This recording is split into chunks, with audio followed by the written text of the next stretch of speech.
Walk the Talk America presents Guns and Mental Health, a podcast for firearms owners, clinicians, and the curious public.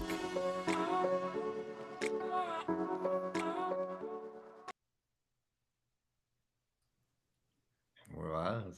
We are live. Welcome back to the Guns and Mental Health podcast. It's a pop-up podcast. I am joined today by my co-host Kevin Berry, my other co-host Kenny Barlow of Regal. How you doing, Kenny? Hey, buddy. Doing well. I'm not doing so good. No? I self-diagnosed Thursday. I think I had Easy-E AIDS. That's what I came up with. On Thursday, I definitely had Easy AIDS. It was over. Good. I was this is going to be interesting. I got to say goodbye to everybody. See, that's the WebMD problem. You can't be Googling your symptoms. Exactly. But I'm finally up and moving around. I've been laying around. I got the worst cold, but we're going to push through this because sometimes I believe it's mind over matter when it comes to these things. Kevin Berry, how are you doing? I'm good. Kenny looks like he's having some technical difficulties. Yeah, Kenny's got. This wouldn't be a Walk the Talk America podcast without problems. Kenny's internet connection has easy age right now. So for the listening audience, we're bringing on Kenny to talk about his experience at the National Research Conference for Prevention of Firearms Related Harms. What I wanted to do was give everybody that was in attendance there that would come onto the show on short notice while it's fresh in their mind and give them a perspective on what went on at that conference. If anyone wants to play some catch up on it, obviously I went first last week. Then we had Rob Pincus on. Everyone has a different perspective. Like I said, my perspective is one that sometimes is a little naive. I think everybody thinks we're great, whereas some of the other people might have seen it differently. So I think if we can get Kenny back, that's what we're going to talk about. But just a little recap of the conference for those that are, there he is. Little recap of the conference. This is, I think, the third year it was held. It was held in Seattle. This is pretty much the first time that I would say real Second Amendment gun industry folks had representation at this conference. There was Kenny from Regal, there was Rob Pincus, there was Bill Broussard from NSSF, there was David Yamani, who is a professor. I think he's gun industry adjacent with his work that he does at Wake Forest. And can you think of anybody else, Kenny, that was there that? No, that's one of ours. No, that sounds like it. Yeah. Okay. So while you disappeared, I basically was giving a little bit of a recap of, why you're on today. And I kind of want to just give you the floor and get your thoughts about how did you feel about this? Because you had some experiences. People that have heard us talk about this in the past know that we all weren't together. We were going to different, I guess there are little conferences within the conference, that were all going on at the same time. So there were a lot of times when Kenny would experience something that I didn't experience for whatever I was sitting in, or maybe he was in a conversation with somebody that was there. But how do you feel about it, Kenny? How did you feel about the National Research Conference for the Prevention of Firearms Related Harms? I actually had a great time there. I thought it was a very interesting conference, and I was delighted that they were welcoming of firearms industry people. We do with Regal, we do a lot of suicide prevention programs through like the VA and through DoD, and a lot of our customers with our cable locks and things like that, with a lot of and municipalities and all that, and a lot of these institutional customers and like the medical schools and things like that, we're already a provider. So it was great to actually see some of the people that we work with at these institutions, and then also see what kind of research is out there being done, and where partnering with the gun owning population could really benefit this research. So yeah, I thought it was great. I enjoyed meeting Gala or seeing Gala again. meeting the people from CU and Shoots, and all these other people that I've kind of known by either through editing your podcast, or we've talked in the past, but by email or on Zooms and things like this. And but actually seeing them in person and getting to talk to them and getting their feedback, and kind of really the crux of it, like my experience was, I think it was very productive. And obviously I've been in the industry for 20 years, so I'm going to come at it. Initially, I'm coming at it with, I'll admit, I was coming at it kind of biased with my own take on it. The feeling of I don't, they don't want me here, they don't want us here, mentality. But we met a lot of people that are really just interested in doing good work to really prevent firearm related injury, and I thought that was great. And yeah, we sat through, you and I and Pincus would sit through a few of these presentations. I specifically sat through things that is in the Regal milieu, right? So safe storage, suicide prevention, and things like that, harm reduction, and all the storage methodology. There was all these different the way that kind of run is all these different researchers are doing. And for people who haven't been to an academic conference before, like, you write papers and you present. There's tons of these conferences for tons of different things in research, and so they perform their research over the course of however long, and then they write it up and then do these small presentations. And they tried to group them by category, like what was the one that like that first one was all about, who is the firearm, who are firearms, um, who are people that are storing firearms, what methodologies, things like that. And then there would be 4 or 5 of these presenters all doing different work inside of that category, so to speak. There was some really good research, and there was some stuff where when I was sitting through it, I was like, okay, I know what this category is supposed to be, but none of this stuff really either A, belongs in the category, or they're not really talking about the category. Which is fine. I understand. It's the third. What did you say it was? It's their third conference, and I think that they're still trying to like figure out some of that stuff. And I think next year with suggestions, it'll get better. But I enjoyed a lot of it. And there was great research being done on certain topics like suicide prevention and safe storage. Your panel was easily the most well regarded, from what I experienced and from talking to other people. It had the most people get up and ask questions at the end. It had the most people hanging out and talking, like so much so that people were like late going to the next sessions because everybody was trying to hang out and talk to everybody on that panel. And I think That was because of me, right? it was specifically because of you. Lie to me. Yes, I did my own research while at the research conference, and the polling I did suggested they were all wanting to talk to Mike. That's good. I like that. We're going to go with that. Yeah. Everybody, let's give it up for me. Yes. Yay. No. I think so. When I look at this conference, right, I looked around, and you're right. There were so many people that wanted to speak with us, or just had a genuine curiosity about kind of how they could do everything better. How we can help them, using us as contacts, right? I've already been contacted by like 3 people that have said, hey, I'm doing this and I'd love to pick your brain. But then, there are people there, I guess it falls into categories. There's those that want to help or are genuinely curious, that have no issue with guns. Then there's those that want to help and are genuinely curious that really hate guns, but have figured out a way to put that aside.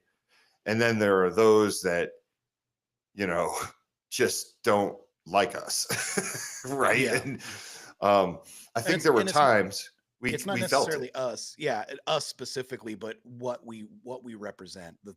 I kept referring to it with other people there at the conference as our side of the house and their side of the house. And when I would say that, people kind of knew exactly what I was meaning. But yeah, I agree. Yeah. It's you could feel it sometimes, the energy, or, just them not wanting to hear it. And then other times there were instances where I had felt, um, like someone would take what I'd say, they'd get a little defensive, and then they would come back later and say, like, I was digesting what you were saying, which I totally respect, right? Like Absolutely. that's really that's really what the goal is. It's like, I know I'm not going to change all your minds, and no one likes anything they do to be crapped on or pointed out like with a flaw. I mean, it's kind of like how David Yamani always holds Kevin and I. Um, when we put out surveys and stuff like that, he's like, "This is you're being no better than who you criticize, right?" Like, it's like, okay, I got it, right? But Right. I think that helps. And I think that for the most part, the majority of people there were honest brokers in what they were doing. I mean, you could tell that there were some people that have a preconceived agenda, and that agenda. Let's be honest. I mean, every town was there. Brady was there. Mom's Demand Action was there. So there was some, it's one of those things where we're on opposite ends of the spectrum as it relates to policy goals. Um, but I think that the most of the people, like you said, they were interested in having conversations. They were interested in nuance, which is what I love. It's real. The problem the problem gets into, if you think about it, it's really hard to discuss nuance when you're trying when you do research like this, when you're trying to do populations level scale research, and you're just quantifying people into categories and going, this is what we saw. It really has a problem. It pushes all the nuance. It flattens all the information, and it pushes out all the nuance. Not because they are being dishonest brokers, just because that's the nature of a lot of research, right? It's just numbers. It's raw data, right? Um, so, but then there are some people that like to couple, like, their sample sizes. Like when you were talking last week with Rob about the eight, it's always zero to children are 0 to 19. And it come and then I sat through uh, another presentation where their argument was, if we just did what the military does, because the military is full of highly trained, they're the upper echelon of everything. And I'm not saying that they're not, but there's two competing myths when you have one person saying that 18 and 19-year-old are children, and you have another person saying military aged people are the pinnacle of firearm safety, security, and and responsibility, and being able to use firearms appropriately. So there's two things going on. You have 18 and 19-year-olds that are children, but are also simultaneously these paragons of firearm safety. So which is it?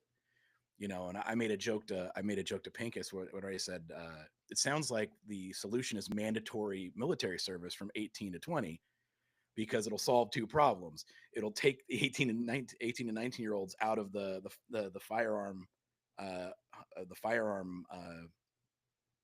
harm statistic, and put them into the military, which will teach them to be the paragons of firearm safety, and whatever. It kind of solves all the problems. I'm not advocating for mandatory service, but it's when you play with that thought exercise, it kind of makes sense that there's competing narratives and I'm not, and again, to be my own critic about nuance, I'm sure there are um I'm flattening things down myself and squishing out the nuance, but there's conversation to be had there. But it was, for all intents and purposes, I think that there were a majority of honest brokers there, really just trying to help. And I saw that specifically with there seemed to be two sides of the house on there too. There was policy researchers, and there were public health and medical researchers. And the policy research people tended to be the ones that have narrative. And the only way I could describe it, or the only way I could couch it, is the best way I could explain it to be that if you are purely doing policy research specifically so that you can make changes in laws, you're going to kind of create a walled garden of ideology. It's really easy to surround yourself with people who think the same way, who will bounce ideas off you, just because your stated goals are all the same, right? And you don't really have rubber meets the road contact with people like you and me and other people in our industry, because they don't have to, right? So a lot of their policy prescriptions are all like on the policy side of the research. It's always like, it's really simple. All these military bases, they don't allow storage on their, or they don't allow personal firearms on their bases, and when they do, they have to be locked up. And if cities would just act like military bases, it's it's a no-brainer. And it's like, oh, what echo chamber were you in where those two things are the same? Where, like one of the slides I saw was, it was an actual one, a single slide with juxtaposing, um, Barksdale Air Force Base and Shreveport, Louisiana, and the laws on both. And they're like, see, here's the laws, but here's the difference between Shreveport and Barksdale. And I'm like, 10,000 people are allowed on that base, tops. How many people are allowed in Shreveport? Like, it's almost like they couldn't see their own ridiculousness at a certain point. But on the medical research and public health side of the house, they were like an any means necessary, anything we can do, anything, and not in that like knee jerk, anything has to be take away the guns. The research policy side of the house was very much abstinence only. It was like, there's only one solution, and it's, if there are no guns, there's no gun crime. All right, fair enough, but there's 400 million of them in the country, so that's not happening. And the public health side is more like, it's full of medical doctors and things like this, and you can't sit there and as a medical doctor, you don't have the luxury of not treating a Trump voter or a gun owner or a Harris supporter or a Biden supporter or a radical anarcho libertarian, right? Like, you don't have that luxury. You just have to treat everybody. And so their solutions seem very much like, oh, safe storage is good, locks, um, own safes, anything. And then they were very interested in technology. They liked talking about any innovation. Like, we have a, Regal, shameless plug. We have this biometric cable lock that we're I was going to going be to let you launching. do that. Yeah, we have this biometric cable lock that we're going to be launching, Q1. Actually, we'll probably have it by SHOT Show is my hope, but more like February. But I was showing it to all the people at the research conference, and everybody on the medical side of the house was enamored with this thing. They loved how it solved the problem. It was a lock. They loved how it was easy access, because it's, there are gun owners who just they want to have their gun, they want to be safe and secure, they want to keep it safe and secure, but they also want to have easy access to it. They loved how quick the biometrics worked and all this other stuff. But the policy side of the house wasn't interested in that. They really loved innovation and technology. So sorry, that was a very long run on thing, but that was just some observations I noticed at the outset.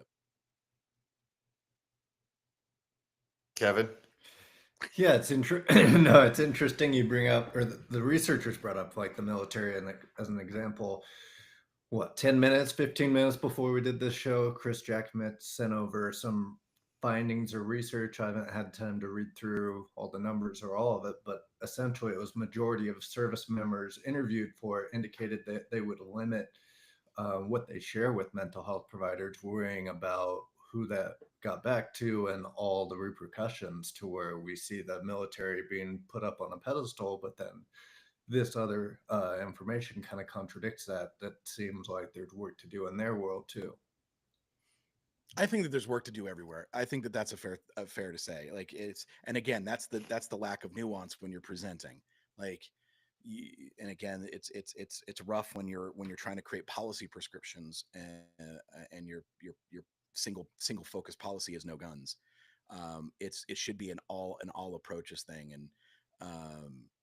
and I think that our influence, the gun industry's influence on the research, um, industry, for lack of a better word, on a way we can help them is to put them all in touch with responsible firearms owners, and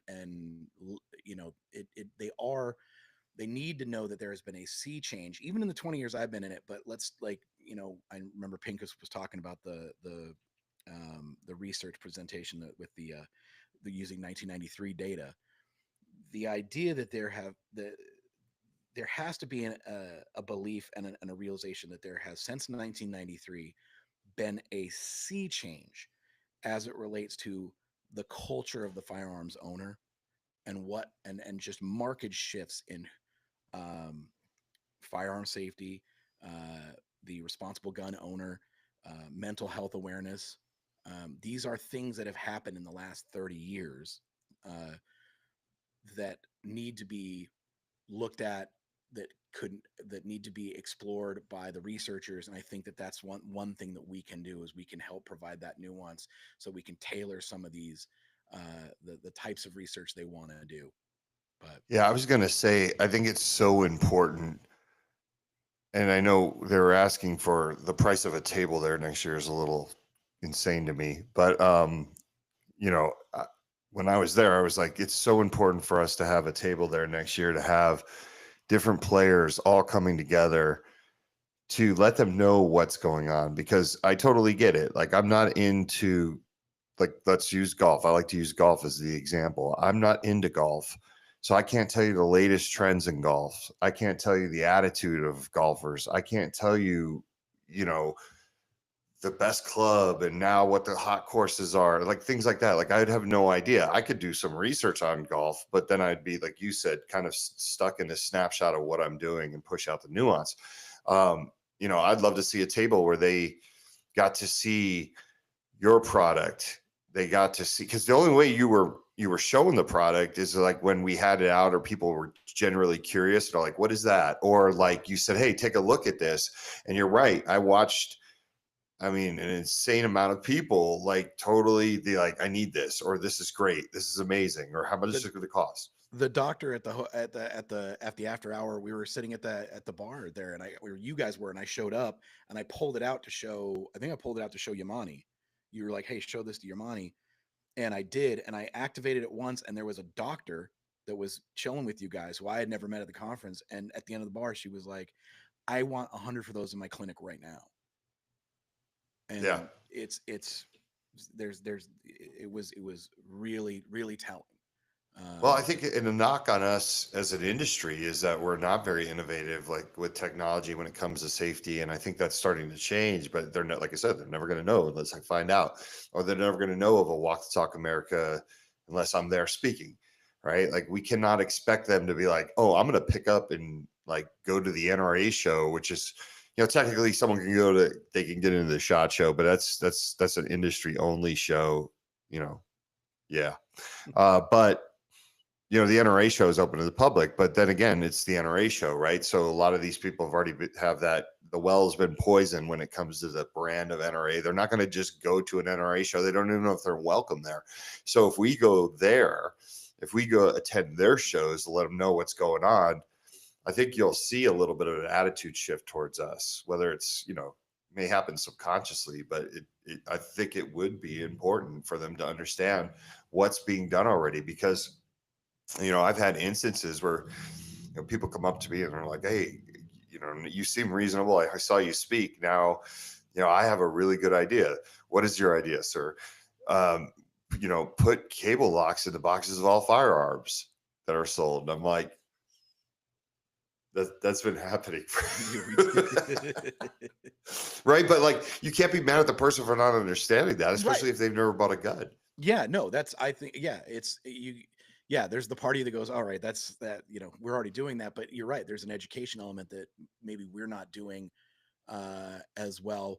But again, I think it's a tribalism thing. I think it's why, and not without good reason. Our industry it makes a lot of sense that we're very sensitive, because there's been a lot of collaboration with people that hasn't yielded positive results, because there's nefarious actors, and at the end of the day, there's sort of two sides to this argument. It's either you don't want firearms or you do want gun ownership, and I fall on the second side, where I want people to own firearms. I want them to be safe with them, but I want firearms ownership. So anything we do from our side of the house is always going to be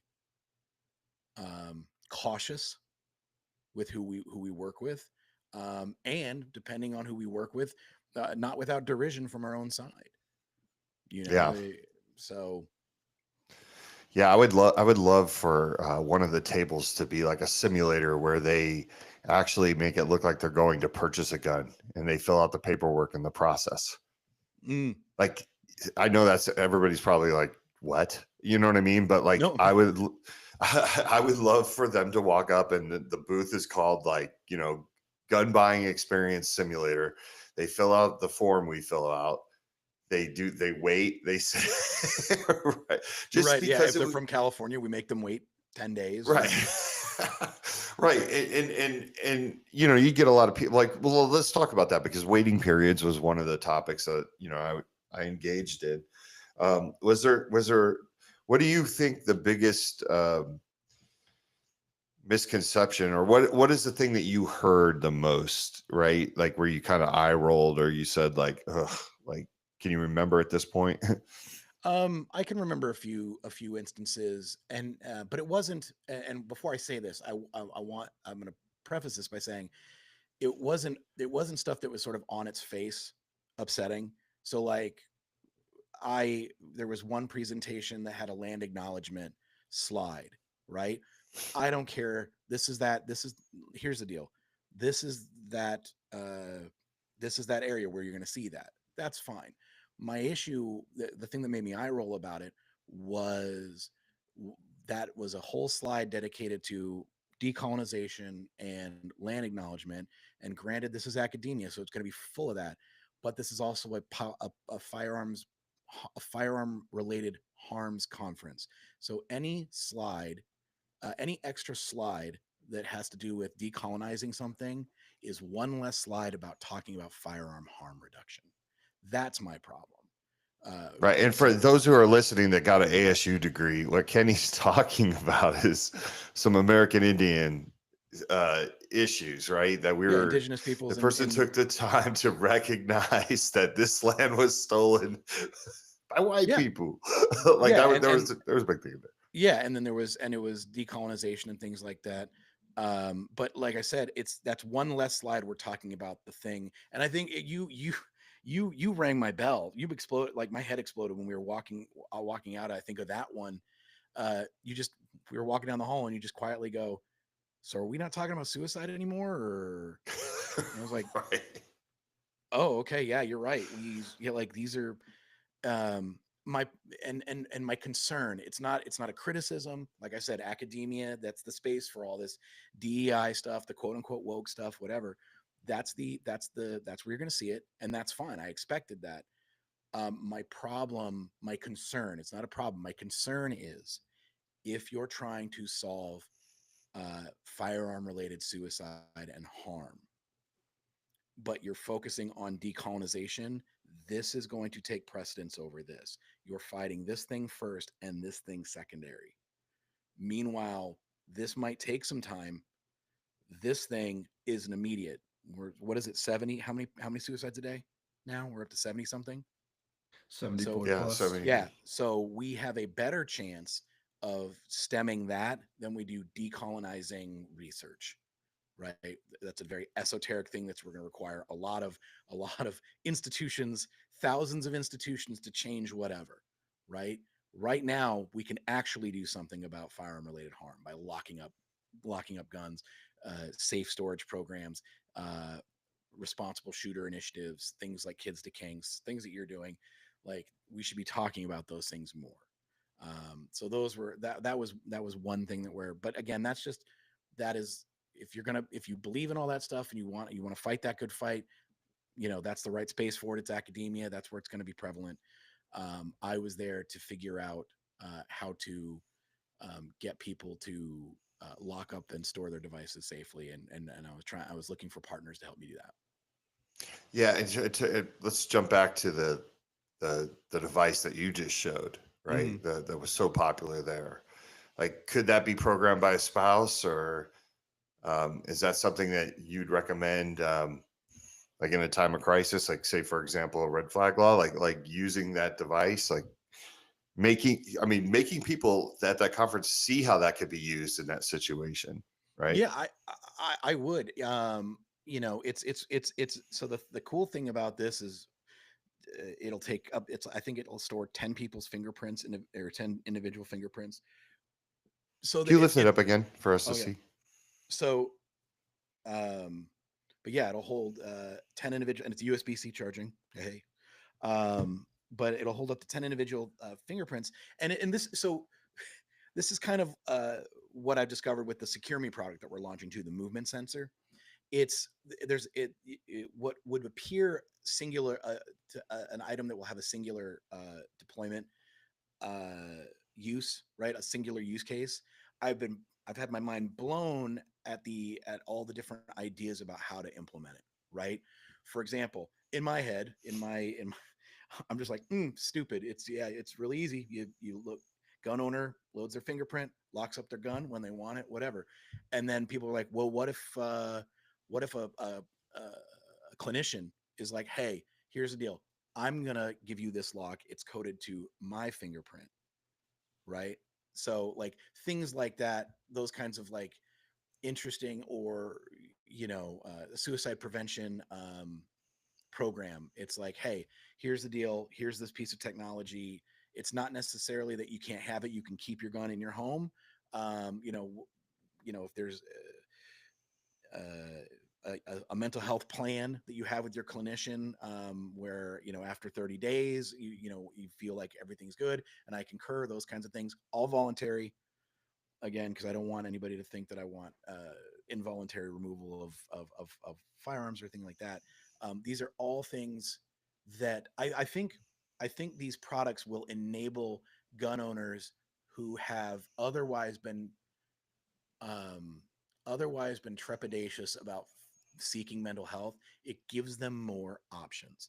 It gives them and it really just depends on how clever and how creative your mental health plan can be. It's the same with the Secure Me product. It's everybody was like, in my head, it's like, okay, cool, thing goes in lock goes on gun. When someone moves it, you get a notification. And people were like, well, can I put it on this? Can I put it here? Can I put it on my daughter's window? I'm like, yeah, that's what I need. I need more creative use cases for these kinds of things. Well, and on that note, and I'm going to bring up Gun Alert, Patrick over at Gun Alert. One time we were having dinner at the MCon conference, and we were just talking this talk, right? Like a podcast at a bar without filming it. But I see that there's a question in the chat, right? Like, do you think more online videos of how these devices work would lead to more people purchasing them? And I do believe that, right? And one of the ideas that I came up with at the bar when I was talking to Patrick, is I was like, a lot of people see these devices as black and white, right? Like, oh, I would never use that because I need to get to my gun. But, I was like, how about having like a QR code on the side of your box that says how to use this device? And when you click the QR code, it gives you 4 or 5 different scenarios with videos saying, hey, have a kid in crisis, like here's how you do it, like along with the information in the plan. So the person might say, oh, I never really thought about it for that because I was only looking at it for this one way to use it. You know what I mean? It was so black and white, but now I see what you're saying, right? And I know that, like, I think of Rob Beckman, right? Like when he first heard about the Gun Alert product, he didn't see it, and then he heard us do a podcast talking about all these different ways, and he was like, oh wait, now I get it. So yeah, I do think like educating people, we always say the information that comes with the lock is just as important, if not more important than the lock. Like that's the thing, it's part of the plan. Absolutely. And that's something that us at Regal have been working on, and it's in our plan for 2025. Is there's going to be a lot more, we've put a lot of effort into creating and establishing our Regal YouTube channel and putting videos on there about how to use cable locks, all those different use cases. And we're going to be expanding that in 2025 with the Secure Me product and with the biometric cable lock and our new line of lock boxes, which is coming. But I was really impressed with that biometric, by the way, and I don't mean that just because you know me, I would have told you, but I thought that was a game changer, how fast that worked. I've always looked at the biometrics as they got to be fast, they got to work, because people are putting faith in them, right? But it works really well. Is there any kind of indicator on that thing when the battery gets low? I believe so. Mine came fully charged from the company or from the factory. So, but I believe so. I have to look at the instructions, but yeah, it lets you know. Okay, that's good, And because I I mean, know, like, there's the tons of other day, indicator lights on it. There's like there's several different colored LEDs in there to mean different things. yeah, the other day, when, I obviously, friend of the show, Timmy O over at Vera Safety, uh, I was out, and my daughter, I yep, love my Vera Safety. yeah, my daughter's like, Dad, your gun is beeping, right? Because it's in a Vera Safety secured, but it's by my bedside. And she's like, it's beeping and I'm not touching it. I was like, no, it's just it's telling you the battery's low. So I'll check. I like that one because I don't have to stay on top of it. I have some other quick access safes that I have to check. I make sure that I'm running checks on them with their batteries and making sure they're good, because they don't necessarily have that indicator, but they're older. You know what I mean? Yeah. But yeah, it's good to hear that there's an indicator on that. And if you don't have an indicator, write that down. I'm not going to charge you a consulting fee. Yeah. You know what I mean? You can have that for free. Yeah.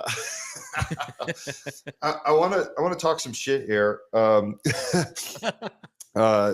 because I think it's fair, just because this guy's pretty standoffish. I like him. I actually get along with him, but I want to talk about the segment you were in with Matt Miller. And I was not in there with you at the time. I saw Matt Miller in passing. We didn't get a chance to say hello to each other, but it sounds like you and Pincus were in there. And that's you had mentioned about earlier about the person saying, I'm going to use data from 30 years ago, whatever it was, some ridiculous number. Right. And when I met him at the White House, he's very black and white.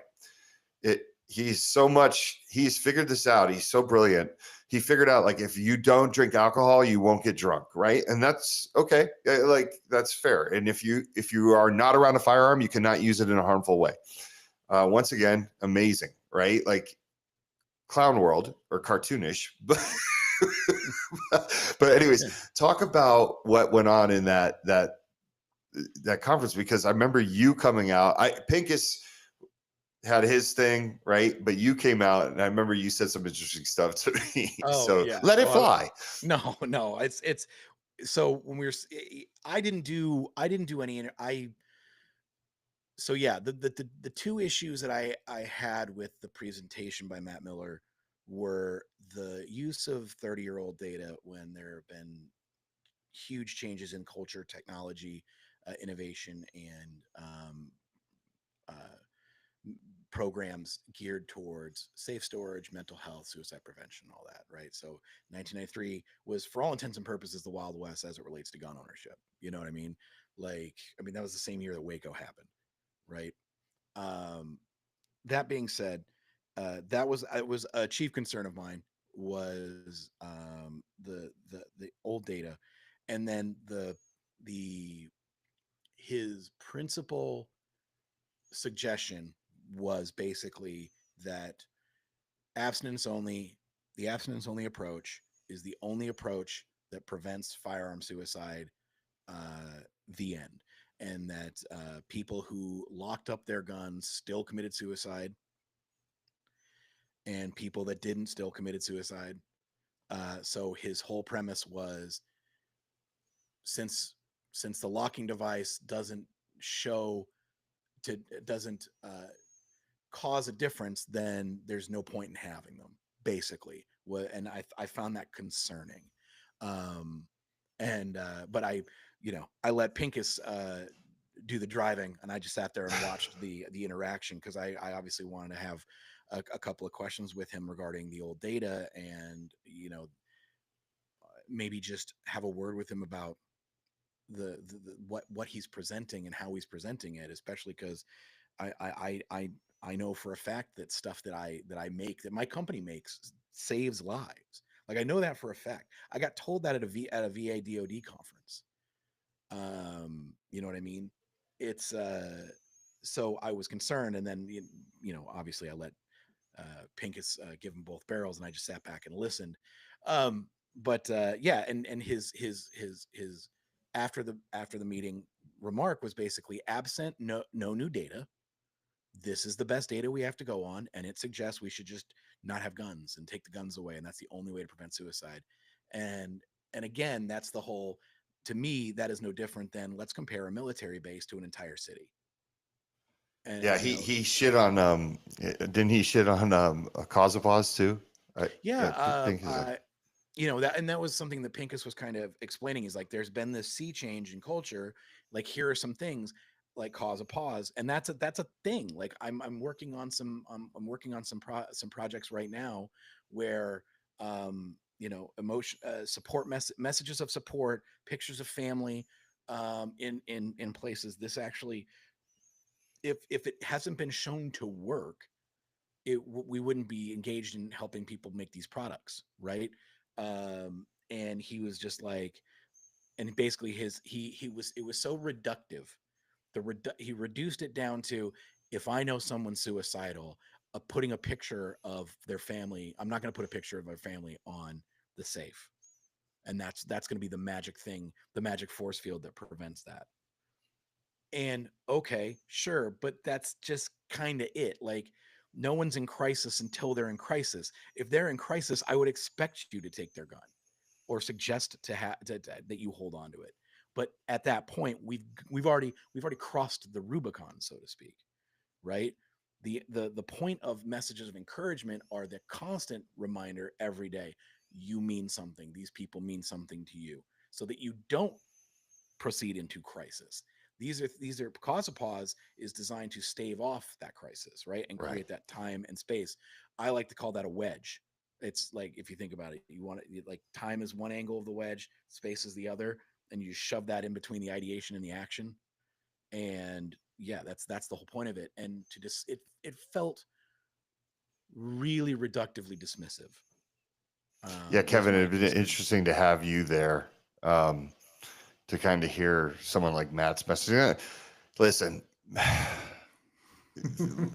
like walking through this right now, like, if I was sitting down with Matt, because I have had great conversations with Matt, and Matt has been, been impressed with some of the things that Walk Talk America has been able to accomplish, like the cards in the boxes and stuff like that.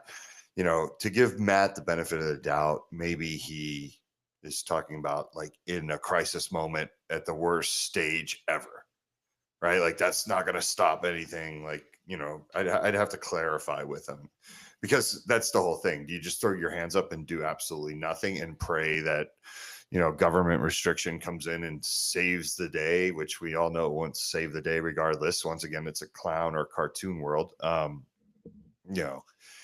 want to give him the benefit of the doubt that maybe he's just going to the extreme, but he Yeah, does get a and little animated. sure, and to my point about the nuance, like, it's all data, right? But so he flattened out any nuance, but it feels like he lives in a world without nuance, based on the but that's fine. He can view the world that way. And the I think the thing that, quote unquote, triggered me, or just kind of took me back, was, I was taken aback by, was the idea that what we're doing doesn't help.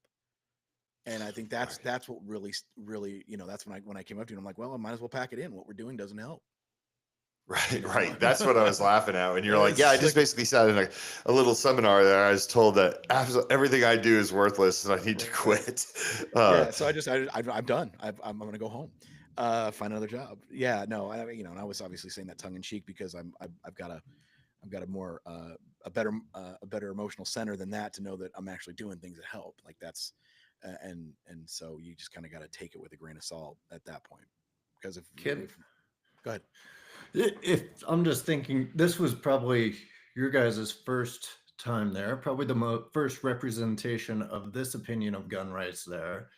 What if the momentum from you guys attending and providing nuance and providing insights they never heard or even considered before leads to an opportunity where somebody approaches you, Kenny, and was like, let's start some research to prove that your products work?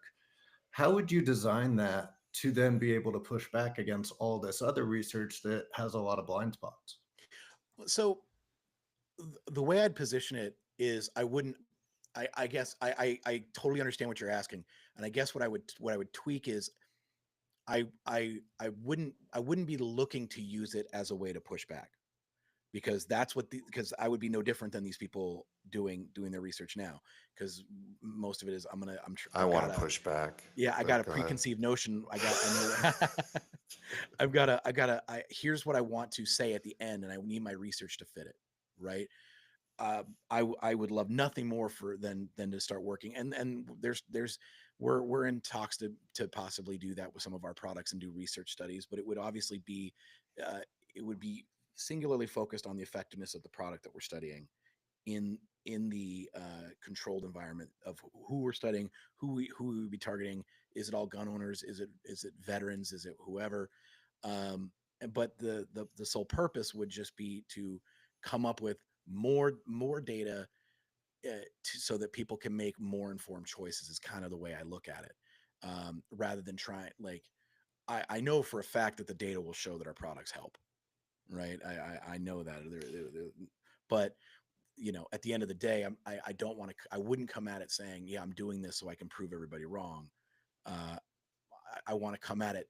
I want to prove my hypothesis that this stuff does work, but the null hypothesis is maybe it doesn't. And that's. Do you think anecdotal evidence is? So let me give you an example. I was at somebody's house last week and I was walking out of their apartment, and they had a little whiteboard on their door. And when I first walked in, I noticed it was like 5 messages, but I didn't really read it. But when we were sitting there waiting to leave, I was reading it, and my buddy goes, it was all like messages of like positivity, right? And I said, I read one of the messages. I don't remember what it said. I said, "Do you believe in that?" And I was kind of joking, and he goes, "Yeah, actually, that board keeps me from killing people when I leave the house." So, no, but like he's like, seriously, like it changes my entire mood because I read this thing, and I'm like, well, I have tattoos that do that for me. You know what I mean? Like people don't realize some of my tattoos are code for like calm down, relax. From when I was a younger gentleman who would engage in things that I shouldn't. But like, I guess what I'm saying is, do you think they dismiss the anecdotal evidence? I feel like they do, But they do. But this is a nuanced answer. They don't have the luxury of allowing it in research. You're not, because you got to actually research data, right? And anecdotes are not data. It's all. We run into this on our side of the house when there's no data on how many firearms have resulted in a save. Like the presence of a firearm has resulted in someone not dying, because how do you report on nothing happening? Right? Like, how do you report on not a crime? Yeah. Right. And so, and I'm just trying to be fair to the nature of research, because I remember doing research projects when I was, in stats classes, and I have my undergrads in poli-sci, so I did some research projects, and I know that you have to kind of look at data. So it's really hard to allow anecdotes into your data. But what I do think could happen, and this is what my hope is for us working with these researchers, is our anecdotal experiences help shape how the research is developed, like what how the study works out. Who do we use, what types of gun owners, or what types of data are we looking at? My hope is that our quote unquote lived experience helps color the way the research is designed. And I think that's, because I want to give an example of that. Every time I hear, if it just saves one life when it's talking about restriction, that seems to be perfectly okay with these researchers, if it just saves one lives. And then when they ask me how many cards did in the boxes did this save, like what's the data say, and I go, well, I don't really have data, it's all anecdotal.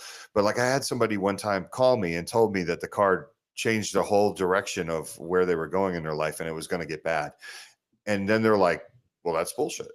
And I'm like, okay, so you pick anecdotal, like that's one life save. What happened to that shit? Like, let's go back to like, so throw that out the window then. If you don't believe saving one life is worth it, then you can't use it in a negative form. You can't make that a negative thing when I say it.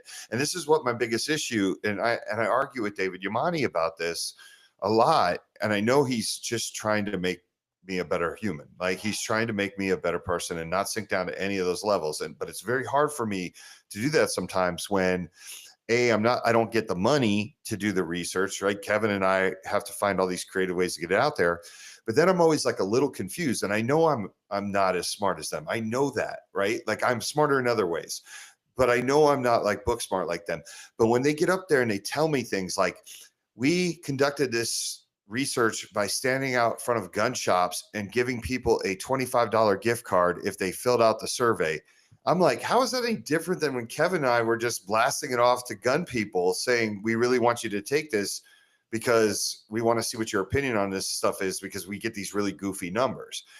I don't get it.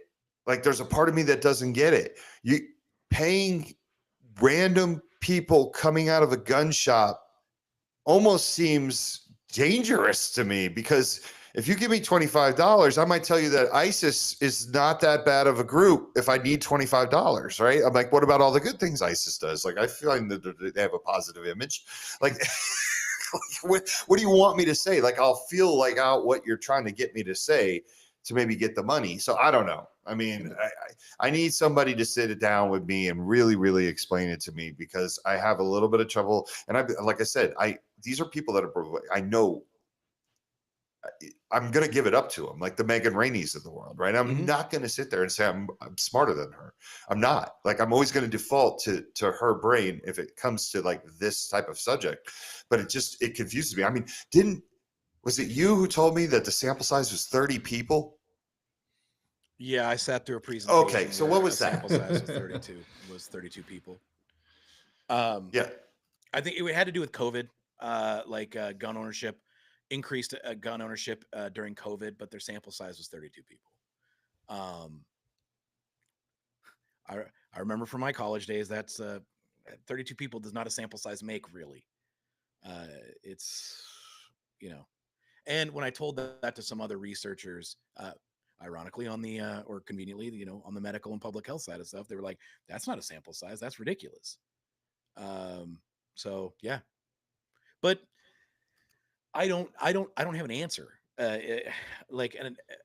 It's almost, and I there's a part of me that kind of sides with David Yamani to an extent, where you go, it is what it is, right? Like that old tautology kind of makes sense. Like, this is that world, this is the rules of that world, and it kind of is what it is. And maybe at the end of the day, with what is different than you sending out the survey to gun owners and a institute of higher education or doing the same thing is the fact that they're an institute of higher education. I mean, maybe that's part of it. I don't know. Yeah. But it does. I get. Don't get me wrong. I'm not trying to downplay your frustration, because I get how frustrating that can be. Yeah, I was sitting. Wait, go ahead, Kevin. It's just frustrating because let's design maybe the perfect research thing and walk it through. Like, Kenny, you guys have a great product. Let's say that product could then transfer the access to where I could hand it to my wife, and maybe she could be the only one that accesses it for a certain amount of time. And then Regal could see that and say, hey, that person used that functionality. Let's send them a voluntary survey. Hey, were you in crisis? Did that functionality save your life? And you get finding that said, yes, that actually did. I mean, stop right there. How many gun owners would be willing to be that vulnerable without the fear of consequences and all of those other barriers to make that research incredibly challenging as it is? But then, is there same standard of if it only saves one life, then it's impactful research? And maybe Regal has 7 of those instances that it can prove. Is that going to do the momentum, or are they going to have that same energy that they've had on their own research? I don't know. Yeah, I don't know. Like I said, my sole desire as a person in the industry, but also, representing Regal Products, is I want to bring our products to these researchers in any which way we can to help get them implemented in a firearm owner's life, whether it's our lock boxes, it's biometric cable lock, our regular cable locks. And then I want them to know that we want to support them in good faith research on this kind of stuff. Yeah, I see, especially Kevin. especially people like Gala and everybody at Anschutz, and I don't even know if I'm Right. pronouncing that correctly, at CU, and over at who's the doctor from California? She's a psychologist, I believe. What school is she at? UC Davis. Oh, UC Davis. Yeah, The yeah. program over at UC Davis. Amy Barnhurst. Amy, she's lovely. And my sole goal with anything as it relates to this research conference is to do my best to make sure they're aware of the products and the innovation that we're doing, and see how we can help shape research such that we actually get the message out there that safe storage is non-controversial and it actually saves lives.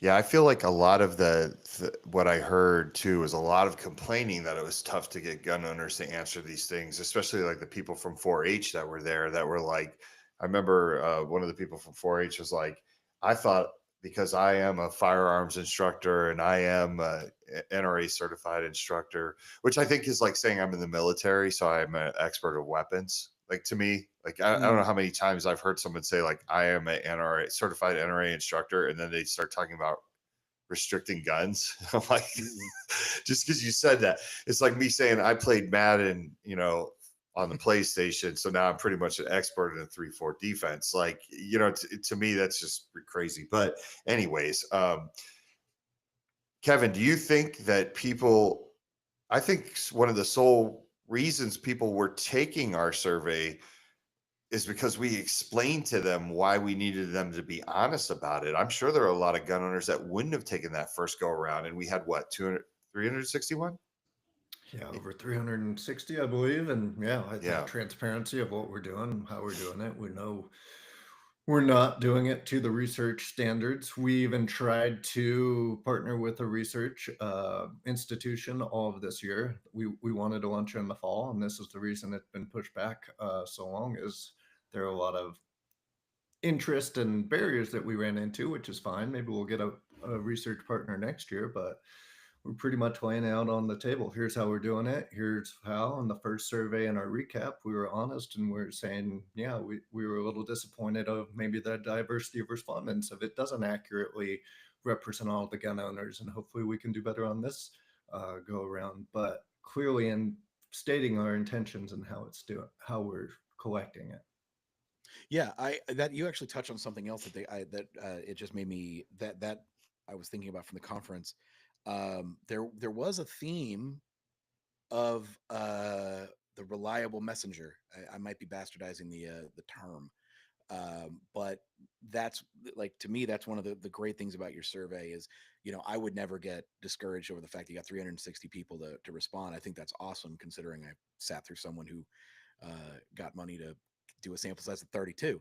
But that being said, one of the overarching themes I kept hearing was there a need for reliable messengers, and I think that's part of it. I was mentioning that too to some of these institutions where there needs to be trust. There need to be trusted names that are, and that goes even to the broader aspect of talking about firearms ownership and mental health in the first place, right? I've edited enough of your podcast, and we've had enough conversations where the conversation is always like, I'm afraid to talk to my mental health provider because I'm afraid of the consequences of it. Now,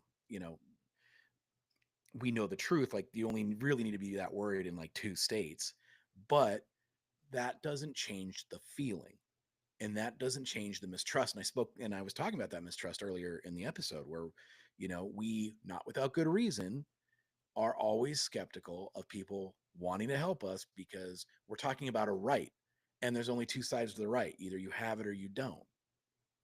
And so it makes sense that we are always skeptical, and we keep one eye on everybody and our head on a swivel, because I'm not going to go along with something only to have the rug pulled out from under me, and all of a sudden it's like, oh, surprise, we were at the end of the Scooby-Doo episode, they rip off the mask and it's Everytown, right?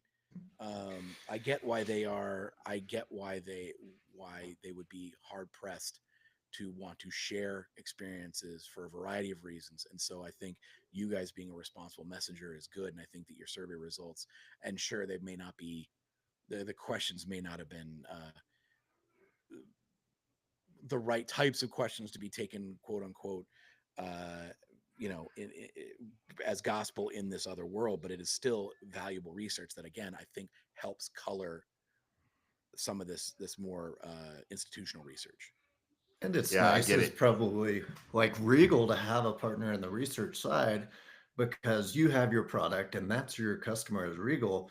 It'd be nice to have that research partner come out with a survey to gather insights instead of Regal themselves having to approach their own customer Mm-hmm. and be like, hey, we noticed that you were doing this, this, this. They're like, oh, you were tracking my use. Ooh, I'm sketched out. Maybe I don't want to use a Regal product anymore. We had Right. that fight all the time in casino industry designing promotions of how much people wanted to be identified as their playing behaviors being tracked. And that's the same exact thing. If Yeah. you had some university be able to step in and say, hey, Regal gave us your information. Can we get a survey of how you're using your product? That's totally different than Regal coming in itself. Hey, we were looking at your data last Tuesday and we noticed some interesting stuff. Well, and anything we would do, yeah, I agree. And anything we would do like that would be an opt-in thing anyway. That's that. I think that's the biggest thing. Like, it's always, that's what I keep saying, is it's always got to be voluntary and it's always got to be opt-in, and they got to know that they can opt out whenever. I think some of those things help, because what you're talking about is a credibility, a credibility confidence, right? So people, CU and UC Davis and Johns Hopkins. These are these are credible institutions. But yeah, it's one of the ways that you gain credibility is by, like you pointed out earlier, being honest and being like, here's what we're doing. Do you want to be a part of this? And you don't have to if you don't want to. So yeah, it would be things like that. But yeah, using these institutions to do it. Yeah, so I saw in the chat, we're definitely going to be there next year. We're definitely coming Absolutely. back, I and want our presence not going to shrink. No, and I one of the things I'm going to push, because I emailed Megan to say thank you, and I had some thoughts, because what I'd like to see is a whole thing on storage, innovation, outreach, prevention from the gun industry side of things. Like you and us and Cannon Safe, or anybody who's doing Gun Alert. I don't care. To kind of showcase for these researchers the types of things. But I'd like it to be product and technology or innovation centered. But I would like there to be more people on the outreach and prevention side. Like, I think they need to know about these programs that aren't just, it's not just me going, hey, buy a lock, even though you should. Check out Kids to Kings, check out Project Child Safe, check out this thing, check out these things. We have our own DEI. Go check out Yehuda. Like, check out all these other these things we're doing. Right. But anyway, I didn't mean to cut you off. But yeah, I definitely want to go back. Hopefully, in the future, it'll be also in a capacity where we're actually presenting research too. That'd be really cool. Yeah, I would love that, and I would love more openness to, if there's all this money getting floated around, for these projects, to kind of have a suggestion board of what should we research next, right? Like, that definitely needs to be in there, because I believe that there's a lot of research that could be very positive for the firearms industry. We just got to figure out what that is, and I have some ideas, and we've told them, the blind spots and things like that. But if they focus on that, but then again, it'll be a question of whether or not they're afraid to uncover something that might go against whatever that's, the back of their head. Like, Right. what if this shows that this isn't a big deal? And that's why I kept saying the greatest guy to have out there to me was Pincus, because he's like them, sort of. He's very intelligent, and he can mix it up, and he knows how to quote. Obviously he's looking back at cases, he's law, he does a little bit of everything, and he's not afraid to make a room full of 800 people pissed off by pointing out a truth, where a lot of people are like, I'm not going to go up there and say this. He doesn't have a problem with that. So, Yeah. we've found a a really good lane for him. You know what I mean? Besides all the other great things he does, but like we really found a specialty of his that he could, because he doesn't take things personal and he doesn't get loud and animated and let his emotion show. Uh, but yeah, I think that's why it's so important that we keep showing up and we keep kind of saying we're here, and we're not going to let everybody else control the narrative. And you Well, know, so and it's important for us to, again, about as I talk about coloring the way the research is designed. They don't know what they don't know, just like we don't know what we don't know, right? So at the, their in terms of products, it might stop at a Google search of cable lock, and then they found us and whatever, right? Um, that's why it's important for us to, and to your point, they might not feel comfortable coming to NRA or whatever, and so we have to come to them. If their only experience with shooting an AR-15 is some effete New York Times reporter who shot one once and claimed that it was the most violent thing he'd ever done, then that's going to be their only experience. But even though like the AR is like the most comfortable gun to shoot in the world, but that's neither here nor there. But that this is all they know, and so us being able to be a resource, I think that's the key. I think us being a resource for them, for good faith actors in research, is the thing. Like one of the things I emailed Megan was, I said, I noticed in a lot of the presentations there were comments in the PowerPoints about, like, I couldn't find a royalty free picture of a gun, or I saw a photo of a cable lock being used incorrectly, and I emailed her and I was like, what if we put together a media kit for researchers for these kinds of things? Like, if you're doing a presentation on safe storage, I can give you photos. Here's a media kit that you can request, and it's got 12 photos of guns in lock boxes, guns with properly used cable locks, guns with all these proper storage devices and things like that. I think that they could use our help, especially the good faith actors. And at the end of the day, too, I think that's another reason we want to be there, is we want to be there to discern who are the people that just want to solve the problem of harm, or solve the problem of harm, and actually do thoughtful harm reduction uh, policies, versus the people who are, again, your every towns and your mom's demands.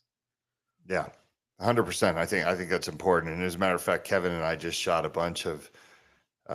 Well, we didn't do it. I had my buddy's a photographer, but we had a bunch of different pictures. Kevin and I got to send you the updated, like, cleaned up versions of those. Because we just couldn't really find someone retrieving their firearm online, um, like from a safe storage device that was a good picture. They were all horrible pictures, not well lit. So we got that, but I wanted to call up a text. I'm not going to put this guy's business out there. It's just somebody that we met at the conference, and we were going back and forth. He's great seeing you, that type of thing. And I had texted him. I said, he's asking me how much money would you need to do research? And I told him, I was like, look, I'm not a researcher, so I need some guidance on how the money's spent and all that stuff like that. But he goes, would $100,000 be big time for an organization like yours? And of course, I almost wanted to fall out of my chair when I was like, yeah, you know what I mean? And so this is what I texted him. I said, when I see what other organizations make and spend, I want to vomit, especially how much money researchers can raise. I said, there was a particular guy, and we talked about him earlier, that said he needed $10 million and told Rob, do you have $10 million? I did. Because that's how much he needs, yeah. right? He did say that, right? Okay. Yes. And he's like, yeah, there should be some more grant proposals that include Walk Talk America. And I'm like, absolutely. I think it would be a game changer. But once again, I'm talking about my own organization, which I love, right? But then this is what he texts. This is great. He goes, researchers equal out of touch with reality. I'm all about doing something. Someone else can study it, right? And I thought that was awesome that he said that. Like, he was recognizing that there is a little bit of out of touch realityness with amongst this group, and I think we can bring it back for them. I think a lot of them would be willing to accept it and embrace it. So we just got to be there, and we got to be consistent, and we got to, I don't want to get on a soapbox, but we got to do a better job of supporting our own people. These Walk the Talk America, and then if you look at Everytown, and you look at Giffords, and you look at Moms Demand Action, I mean, it's a joke, but they all respect Walk the Talk America as if I'm as big as them, right? And we have a 40-person staff, and we're doing all this work, and that's not right. Like, we need to do a better job of the industry of circling the wagons around the very few people that we have on this front line that are doing this stuff, and see what we're up to, and understand that just having us out there has a cost, right? Not to mention the fact that we got to do the work that we're already doing, but that's important to recognize. So hopefully we get there. But I know we're up against it, man. I appreciate you coming on and giving your perspective. I think it's been great. Is there anything you want to add? Oh, no, thanks for having me. It was great. Merry Christmas, happy holidays. You can check us out, Regal Products, www.regalisi.com. Buy a cable lock. These biometric ones, like I said, will probably be available February if I've done everything correctly. So yeah, and I think their MSRP is going to be $29.99, $30, something like that. So yeah, that's amazing, because that's really, in the big scheme of things, you're waiting to hear that $150, and you're coming out with something that's around 30. Like, that's a game changer. absolutely. Yeah, on that note, I want to just thank everyone for tuning in again. Couldn't do it without all the support that we get from our sponsors and the listeners. And if you like what you heard today, just definitely give us a follow, send this out, promote it on social media. To us, that's just as good as a donation. We really appreciate when people do that for us, because we still get a lot of that. We still get a lot of, we've never heard of you, or this is amazing. I can't believe I've never heard of you. So every time you promote it, you're pushing us out there. So I really appreciate it. And on that note, I want to wish everybody happy holidays. I'm not sure if we're going to be, who knows? Who knows, Kevin, right? We never know when we're going to pop up, right? We had to chase Kenny down. We had this conference 2 weeks ago. Kenny's tough to get a hold of. We'll be on in an hour the way we go. Yeah. So everybody have a happy holidays. Thank you for listening. We wish you better mental health.